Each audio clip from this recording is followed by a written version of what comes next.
Subscribe చేసేటప్పుడు పక్కనే ఉన్న గంట సింబల్ ను నొక్కి యాక్టివేట్ చేసుకోండి. ఆల్రెడీ సబ్స్క్రైబ్ చేసిన వాళ్ళు కూడా దయచేసి బెల్ బటన్ ను యాక్టివేట్ చేసుకోండి. డిపాజిట్ చేసిన ఛార్జ్, విత్డ్రా చేసిన ఛార్జ్, మినిమం బ్యాలెన్స్ లేకున్నా ఛార్జ్, ఇవి సరిపోవన్నట్టు ఇప్పుడు అకౌంట్ వద్దనుకున్న ఛార్జీలు కట్టాల్సిందే.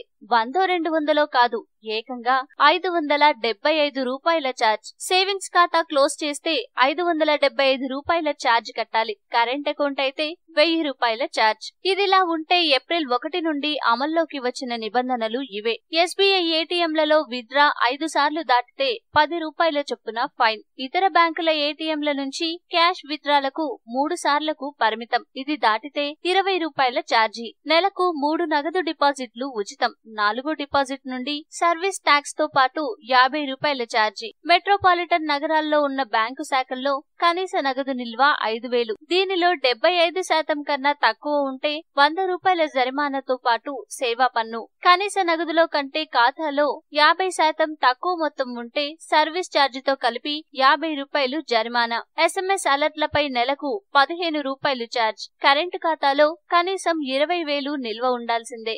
బ్యాంక్ అకౌంట్ లో 25,000 కన్నా ఎక్కువ మొత్తం ఉంటే ఎస్బీఐ ఏటీఎంల నుంచి ఎన్నిసార్లైనా నగదు ఉపసంహరణకు అనుమతి. ఇతర బ్యాంకుల ఏటీఎంల నుంచి నగదు విత్డ్రా చేసినా ఛార్జ్ పడకూడదని భావిస్తే 1,00,000 రూపాయలు కనీస నిల్వ ఉండాల్సిందే. 1000 రూపాయల వరకు యూపీఐ, యూఎస్ఎస్డి లావాదేవీలపై ఛార్జీల మినహాయింపు.